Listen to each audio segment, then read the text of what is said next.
경기도 법인카드 사적 이용 의혹을 수사 중인 검찰이 이재명 민주당 대표를 업무상 배임 혐의로 추가 기소했습니다. 이 대표는 다음 주 위증교사 1심 선고도 앞두고 있죠. 오선희 변호사와 함께 관련 내용 짚어봅니다. 어서 오십시오. 안녕하세요. 네, 안녕하세요. 오선희 변호사입니다. 네, 사실 지난주 목요일에 김혜경 씨가 선거법 위반 혐의로 1심에서 유죄를 선고받은 이후에 사실은 이재명 대표 부부에 대한 이 법카 유용 의혹에 대한 검찰의 수사가 탄력을 받을 것이다. 이런 예측은 있었는데 생각보다 빨리 기소가 됐네요. 네, 그렇죠. 지난 김혜경 씨에 대한 판결문에 요 내용이 기재가 돼 있었습니다. 네. 알고 있었을 거라는 정황이 있다라는 내용이 판결문에 기재가 됐고, 판결문은 사실 다른 사건에 굉장히 중요한 증거거든요. 이미 법원의 사실 인정을 거친 거니까요. 그런데 생각 외로 지금 굉장히 빨리 기소됐고, 이것은 검찰에서 요 내용을 기소하기로 좀 정리를 이미 해놓은 상태에서 판결문이 들어오니까 이거 붙이고 바로 기소한 게 아닌가라고 생각됩니다. 이걸 가지고 이제 연구를 했다기보다는 미리 좀 결정된 내용에 추가하는 방식으로 생각은 됩니다. 예, 그러면 이재명 대표가 받고 있는 혐의가 구체적으로 뭡니까? 업무상 배임인데요. 업무상 배임은 내가 업무적으로 관리를 잘해야 되는데 그 임무를 위배해서 당사자, 그러니까 여기서 따지면 경기도죠. 경기도에게 피해를 주고 제3자에게, 그러니까 자기나 제3자가 이익을 갖는 경우를 업무상 배임이라고 합니다. 이 사건의 경우는 이재명 대표가 경기도지사 시절에 경기도에게 피해를 주고 경기도의 자산을 자신의 이익이나 제3자의 이익으로 사용을 했다. 이런 내용입니다. 지금 이재명 대표는 검찰 소환에 계속해서 수차례 불응을 해왔고, 그렇죠. 김혜경 씨는 한번 출석을 했지만 이제 대답은 하지 않고 2시간여 만에 귀가했단 말이에요. 네. 근데 김혜경 씨는 기소 유예가 되고 이재명 대표만 기소가 됐네요. 네, 그렇죠. 보통은 이게 수사 관행 같은 게 좀 있는데요. 가족, 부부나 형제, 아니면 자녀, 부모 사이가 함께 공범으로 조사를 받는 경우에 한 명을 기소하면서 한 명을, 그러니까 훨씬 가담 정도가 낮고 행위가 어쩔 수 없이 개입됐다 이런 식으로 적극적 주도를 하지 않았다 이런 경우는 기소유예를 해주는 관행은 있습니다. 가족 전체를 기소하는 게 인간적으로 너무하다 이런 취지로. 근데 이것도 김혜경 씨가 범행의 주도나 가담 정도가 낮다라고 해서 기소유예를 한 거죠. 예, 그런데 지난 2022년도 기억을 되짚어 보면은 경찰이 검찰에 송치를 할 때 김혜경 씨는 송치를 했었고 이재명 대표는 불송치했었거든요. 그렇죠. 지금 바뀌어 버렸어요. 그렇죠. 왜 그렇게 했다고 판단하세요? 일단 김혜경 씨가 기소유예라는 건 범죄는 인정되는데 봐준다의 취지니까요. 김혜경 씨에 대한 거는 경찰 판단과 같은 거고 이제 나머지는 이재명 대표에 대한 것인데, 사실 그 당시도 그렇고 지금도 그렇고 이재명 대표가 직접 지시하거나 직접 관여하거나 이런 식의 증거가 아니라 전체적으로 살펴보니 이재명 대표가 알고 이것을 이렇게 배임 행위를 했다. 그러니까 저희가 완전히 목표나 목적범이 아니라 미필적 고의도 범죄로 인정하기 때문에 이런 전체적인 정황상 이재명 대표도 알고 그것을 배임행위를 했다는 취지일 것으로 예상은 되고요. 그래서 이재명 대표가 더 주도했다고 평가를 한 것 같은데, 이 지금 증거는 경찰 때도 마찬가지고 지금도 이재명 대표가 직접적으로 관여해서 직접적으로 지시했다라는 증거는 없을 것으로 생각은 됩니다. 네, 지금 경기도 법인카드 그리고 예산을 사적으로 사용하면서 1억 650만 원을 유용했다 이렇게 검찰은 봤는데, 네. 이게 만약에 유죄가 확정이 되면 이만큼을 다시 돌려줘야 되는 건가요, 경기도에? 어제 업무상 배임은 재산범죄이기 때문에 이 재산범죄에 대해서는 법원에서 일단 저희가 아는 벌금이든 징역형이든 형량을 선고하고요. 그것에 대해서 검찰이 청구가 있는 경우에 추징을 합니다. 범죄 수익을 계속 보관하지 못하게 하기 위해서 수익을 환수하라는 내용의 추징에 대한 판결을 쓰면, 판결문에 그 내용이 들어가면 이제 그 내용에 따라서 추징금을 내야 되는 상황은 있습니다. 예, 그러면은 구체적으로 어떤 내용들이 어떤 사적 유용이 문제가 됐는지 좀 짚어주실까요? 일단은 이제 차량을 마음대로 사용했다는 거죠. 그러니까 경기도지사도 그렇고 모든 검사장도 그렇고 국회의원도 그렇고 업무를 위해서 차량을 사용할 수는 있거든요. 근데 지금 검찰은 업무가 아니라 사적 용도의 차량을 사용했다. 그러면서 이제 발표된 내용에 의하면 자동차를 이재명 대표 자택 에 주차를 하고 사용을 했다. 이 예. 내용이 있고 그것에 따른 주유비, 세차비, 뭐 과태료 등등이 경기도 돈으로 나간 거니까 이것이 문제다라고 하는데 이게 사실 유무죄가 가르기 되게 어려운 면은 있습니다. 예를 들면 만약에 어떤 공무원이 고위공직자가 자동차 관용차를 자기 집까지 타고 온 다음에 퇴근할 때 사용을 할 수 있잖아요. 내일 아침 출근하기 전에 이 차를 청으로 다시 돌려보내지 않고, 그러니까 돌려보내지 않고 자기 집에 주차했다. 차가 2번 왔다 갔다 하면 오히려 기름값이 더 들어가니까 집에다 주차했다고 하면 이게 배임인가? 이렇게 의문이 될 수도 있고요. 아까 세차비 같은 경우도 있는데 공무상 이용할 때도 차는 더러워질 거거든요. 그러면 공무상 이용할 때와 사적으로 이용할 때의 세차비를 어떻게 구분할 거냐 이런 식으로 사실 배임은 이게 어떤 부분은 자동차 이용만 놓고 보면 어떤 부분은 공무상 이용도 있을 거고 어떤 부분은 사적 이용이 있다고 하면 이 금액을 어떤 방식으로 산정하고 이것이 공무상 이용이냐 아니냐 가지고 굉장히 날카롭게 대립될 것으로 예상은 됩니다. 네, 그런데 이제 관용차라는 게 이재명 대표가 이용해야지 그 네. 관용으로 쓰는 건데 이게 김혜경 씨가 이용한 게 지금 더 그쵸. 문제가 되는 거 아니겠습니까? 사모님 팀이라는 게 있어가지고 뭐 김혜경 씨 개인 모임이라든가 병원 출입 같은데 이 관용차를 수시로 운행했다 이렇게 검찰은 보고 있던데요. 네, 사모님 팀을 이용해서 이제 공무원들도 김혜경 씨를 위해서 일을 하고 뿐만 아니라 김혜경 씨의 개인 행선, 김혜경 씨는 공직자는 아니니까 개인이 사용할 수 있게 편의를 제공한 면이 지금 주목이 됐는데요. 이것도 뭐 김혜경 씨 개인이 완전히 개인 용무다 아니다 이 부분이 좀 첨예하게 얘기가 될 것 같습니다. 근데 그 사모님 팀이라는 게 원래 있는 겁니까? 관행입니까? 뭐 다른 도에 있나요? 관행으로 알고 있습니다. 이게 왜냐하면 대통령실도 마찬가지인데 고위공직자일수록 이제 배우자가 업무를 보조하고 도와주는 역할을 하기도 해서 이것을 뭐 이렇게 공무원들이 보조하는 역할들은 하는 면은 있습니다. 근데 이게 가르기가 애매한 부분이 있죠. 그러니까 이를테면 배우자가 도지사의 행사에서 뭐 업무를 같이 도와주고 있다. 이럴 때는 이게 누구의 개인이냐 아니냐를 좀 나눠보고 생각할 필요는 있거든요. 예. 그러면 지금 검찰은 이 사모님 팀 운영 과정에서 조직적인 배임이 있었다고 그렇죠. 보는 거죠? 그렇습니다. 왜냐하면 이제 김혜경 씨 개인만을 위해서 공무원들이 일하는 거나 그 경기도의 자원을 사용하는 것 이거는 공무원들 모두가 협조하지 않으면 어렵기 때문에 조직적으로 공무원들까지 움직였다면 이건 이재명 대표가 용인하거나 승인하거나 하지 않으면 불가능한 거 아니냐 이런 측면에서 이재명 대표가 직접 지시하지 않더라도 전체적인 정황상 알 수밖에 없었다. 이 점에 주목한 것으로 보입니다. 네, 지금 관용차만이 문제가 아니잖아요. 네. 지금 사모님 팀이 네. 이재명 대표 김혜경 씨가 요구한 소고기, 초밥, 복요리 같은 네. 사적으로 먹을 음식들 네. 지금 889만 원 상당을 법인카드로 결제를 했고 제사용품 등 과일이 2,791만 원 상당이었습니다. 아침 식사로 먹을 샌드위치가 685만 원 이런 것들을 다 경기도 예산으로 지출했다는 거예요. 네, 그렇죠. 특히 이제 이 김혜경 씨 요 부분 식사나 뭐 샌드위치나 초밥 같은 경우는 이 전 공선법에서 내용이 나왔단 말이에요. 그래서 유죄가 판결이 있었기 때문에 지금 이 사건뿐만이 아니라 맞물려 있는 사건이 있으니까 이 두 사건에서 같이 어떻게 설명하고 어떻게 대응하느냐가 사실은 법률적으로는 굉장히 중요해 보입니다. 한 사건만 정리가 된다고 해서 정리가 되는 영역은 전혀 아니거든요. 예. 앞서도 간략하게 설명해 주셨지만은 지난주에 있었던 공직선거법 에서 공직선거 위반 사건에서 재판부가 이 점을 어떻게 설명했는지 좀 자세히 알려주실까요? 네, 재판부가 이것을 보고 간접 정황 등만 보아도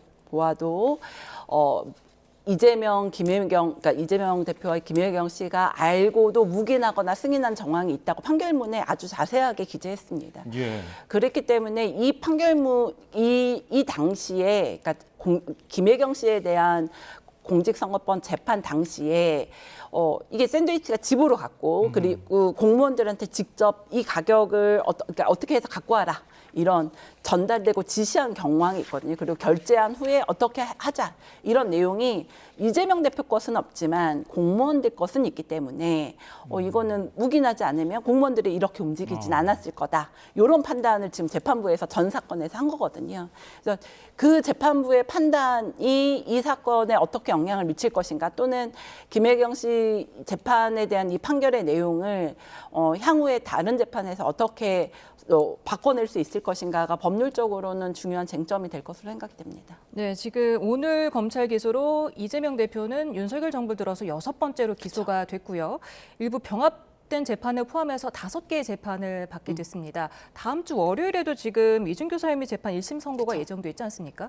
네, 지금 선고가 연달아서 있고 위증교사 사건은 이를테면 공직선거법 사건은 이제 벌금 선고가 워낙 많은 사건이긴 한데 위증교사 사건은 위증이나 무고의 경우는 사실은 사법제도에 대한 범죄라고 보기 때문에 인정하고 자백하지 않는 한 사실 징역형 선고가 더 많은 죄명이거든요. 예. 그래서 이 사건까지 합해지면 이제 이재명 대표로서는 만약에 위증교사 사건이 다른 이렇게 지금 부인하고 계시니까 만약에 징역형 선고가 난다고 하면 여러 개의 징역형 선고가 붙게 되는 것이어서 대단히 부담이 되는 상황입니다. 사실 많은 법조인들도 그렇고 정치권에서도 지난주에 있었던 선거법 위반 그 판결보다는 그 선고보다는 위증교사 혐의가 더 무거울 것이다. 네, 이렇게 그렇습니다. 예상을 했었거든요. 네. 형은 한 어느 정도로 예상하세요? 위증교사는 기본적으로 이제 위증 사건 제가 말씀드렸다시피 자백하고 인정하면 형량을 깎아주는 범죄고요. 예. 부인하면 형량을 항상 징역형으로 선고하는 그래서 형태이고 기본적으로 징역 1년을 놓고 집행유예를 붙여주냐 아니냐 이 정도 갖고 차이를 두거든요. 그래서 징역 10월, 1년, 1년 6월 요 사이에서 집행유예를 붙여준다 아니다 요 정도 차이가 날 것 같습니다. 그런데 지금 5개 재판으로 끝날 것 같지가 않다는 그쵸. 의견도 있습니다. 지금 검찰이 이재명 대표 관련 수사를 2개를 더 진행하고 있기 때문에 재판이 7개로 늘어날 수가 있어요. 네, 수사가 진행된다고 해서 다 기소하는지 여부는 알 수가 없지만 지금 나머지 2 사건도 굉장히 장기화돼서 수사를 하고 있고 이거는 이제 흔히 말하는 무혐의를 하기 위한 수사라고 하면 이렇게 장기화되진 않기도 하기 때문에 내용을 밝히기 위한 과정, 그러니까 기소를 위한 증거를 모으기 위한 수사의 장기화라고 보이는 면은 분명히 있어서 기소가 된다고 하면 사실 이제 위증교사 사건은 선고가 나겠지만 이후에 추가 기소가 된다고 하면 이제 중앙지법에서 재판, 그러니까 수원 이렇게 2군데에서 여러 개의 재판이 다수가 한꺼번에 진행되는 이런 형태가 될 가능성이 높습니다. 네, 현재 그 수사 중인 2개의 사건을 조금 간략하게 정리해 주실 수 있을까요? 하나는 이제 우리가 흔히 알고 있는 쌍방울 대북 송금 사건이고요.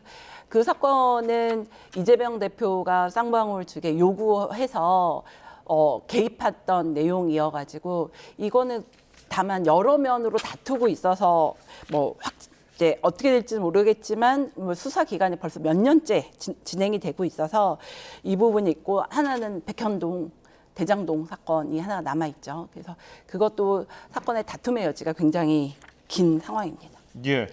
선거법 위반 재판 때처럼 위증교사 혐의 재판에 대해서도 생중계를 하느냐 마느냐 이것도 결정될 전망인데 어떻게 전망하세요? 생중계를 할 가능성이 높습니다. 이게 왜냐하면 어차피 법원 입장에서 선고할 때 막을 명분이 없다고 생각하면 생중계가 되지 않을까.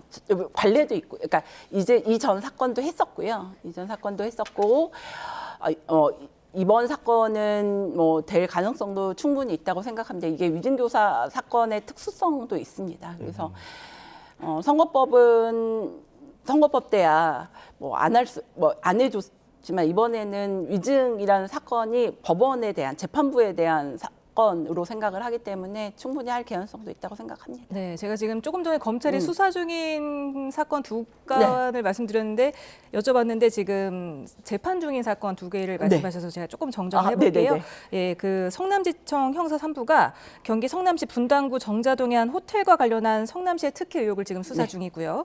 나머지 한 건은 또 수원지검 형사 6부가 이 대표의 쪼개기 후원 의혹을 수사 중입니다.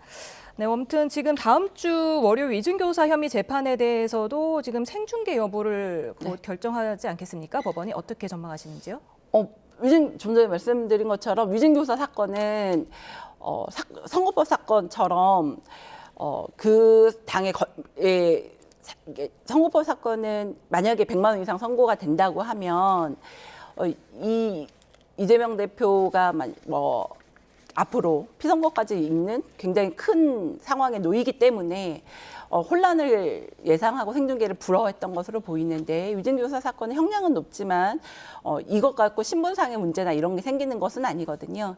그것 때문에 이거는 뭐 생중계가 허가돼도 되는 사건이어서 법원이 좀 고민이 있을 것으로 생각이 듭니다. 예, 다음 주제 살펴보겠습니다.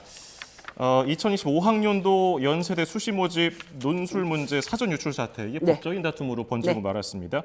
법원이 시험 효력을 정지하라고 판단하니까 연대 측이 바로 불복 절차에 나서서 오늘 오후 5시에 이제 신문이 시작되는 것으로 알려져 있거든요. 쟁점은 무엇입니까?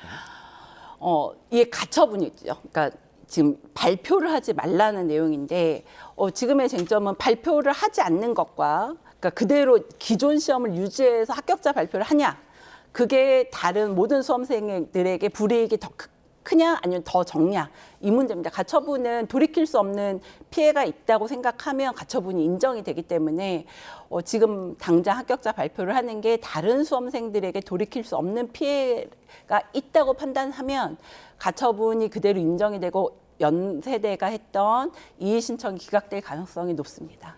지금 한국대학교수협의회나 한국대학교수연대 교수노조가 어제 연세대 즉각 시험을 재실시하다 해라 이렇게 촉구를 했는데 연대는 결국 그 공정성이 중대하게 침해되지 않았다. 그렇기 때문에 그 부분을 법정에서 다퉈보겠다 이런 입장인 거죠. 그렇죠. 지금 이제 오늘 이 신청을 해서 신문이 뭐 끝날 시간이니까요. 이게 결과는 바로 나오거든요. 결과가 나온 다음에 연세대는 만약에 이 신청이 받아들여지지 않으면 항고까지 하겠다 이런 생각을 이렇다고 의견을 오늘 발표를 했고요.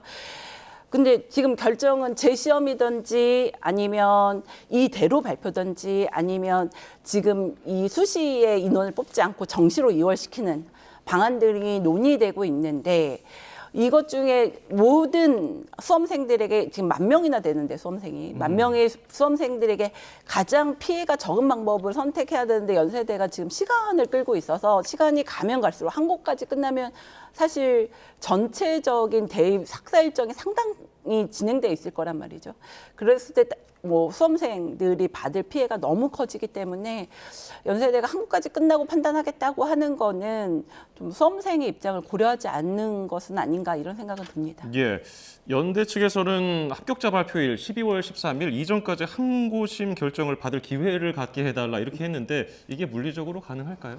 보통의 사건이면 사실 그렇게 촉박하게는 되지 않고요. 근데 이 사건이 워낙 예민한 사건이고 스케줄이 정해져 있는 사건이고 법원 입장에서도 이게 얼마큼 중대한 사건인지 알기 때문에 항고 사건을 서둘러 줄 수는 있습니다. 그렇지만 아무리 서두른다고 해도 뭐 당장 내일 뭐 이렇게 되는 건 아니니까 접수가 되고 배당이 되고 검토할 시간이 필요하니까 아무리 빨리 진행된다고 해도 뭐 2주 정도는 소모가 돼야 되거든요. 근데 시간이 가면 갈수록 정시에 도달한 합격자 발표를 해야 되는 시간이 다가오기 때문에 재시험도 못 볼 수 있는 그 수험생들은 사실 6개 중에 5개밖에 응시 못한 이상한 피해를 입게 되는 거고 시간이 가면 갈수록 피해가 커지기 때문에 연세대의 법적 부담도 더 커질 수밖에 없습니다. 네, 이게 만약에 안 들어질 경우에 말씀하신 대로 나중에 더 큰 소송에 휘말리게 되는 게 아닙니까? 그렇죠. 왜냐하면 이 사건의 애초의 문제는 그 수험장에서 시간을 지금 2시 시험을 1시 시험으로 착각해서 1시간이나 먼저 문제를 풀어줬고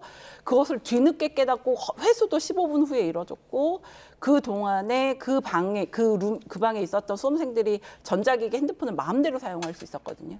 근데 이게 30명의 문제가 아니라 외부 유출까지 됐기 때문에 공정성에 대해서는 누가 뭐래도 연세대의 과실이 있으니까 연세대가 이후에 뭐 그 10,000명의 수험생들 전체로부터 소송을 당한다고 해도 연세대가 굉장히 부담스러울 수밖에 없습니다. 예.